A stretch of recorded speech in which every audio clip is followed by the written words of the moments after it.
আশ্বিরের শারদ প্রাতে বেজে উঠেছে আলোকমঞ্জিত।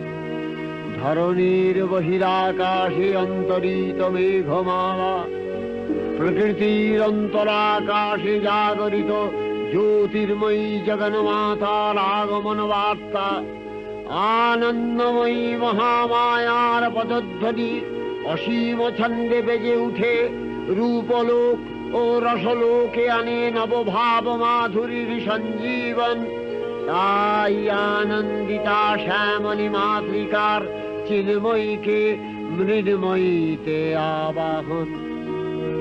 আজ চিৎশক্তি রূপিণী বিশ্বজননীর শারদশ্রী বিমণ্ডিতা প্রতিমা মন্দিরে মন্দিরে ধ্যান বোধিতা।